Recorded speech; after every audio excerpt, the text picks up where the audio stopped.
In this mini tutorial we're going to consider a very simplified diagram showing the layers of the meninges surrounding the brain.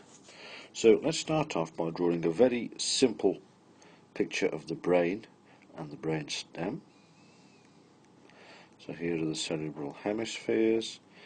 Here is the fissure, the gap between the two cerebral hemispheres, going down to the brain stem there. Also, let's draw on the skull, and we'll use orange to represent the skull, here, like this.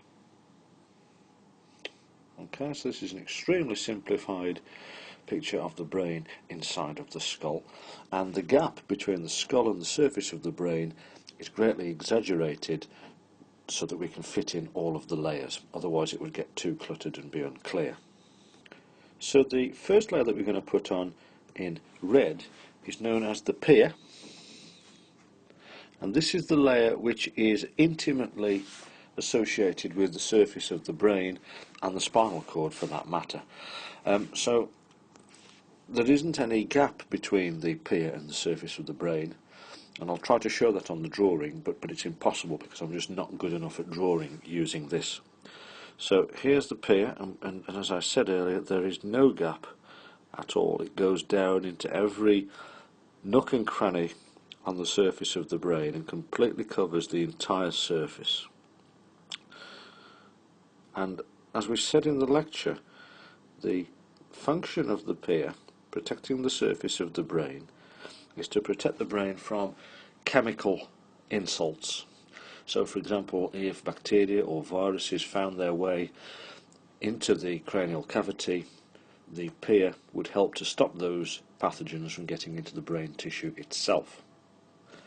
The next layer, sitting more superficially to the pia, is known as the arachnoid, and it gets this name because when you dissect the arachnoid, it really does look like spider's web. It's stuck to the pia, sitting just deep to it.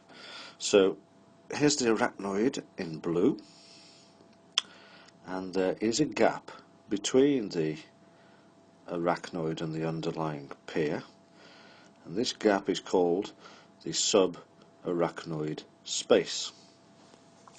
So this space here that I'm just shading in is called the subarachnoid space, and this is the space that contains the cerebrospinal fluid, which helps to buffer the brain against impacts and also renders the brain weightless, meaning it doesn't flop down and sag. So there's the arachnoid containing the CSF in the subarachnoid space. The next layer that we're going to draw on is actually the most superficial layer of the meninges, and this is called the dura. And actually the dura has two layers, and we're going to draw the outermost layer first, called the periosteal dura. And it gets this name because it's stuck to the inner surface of the skull bones. So in green we've got the periosteal dura, which is stuck to the inner surface of the skull itself.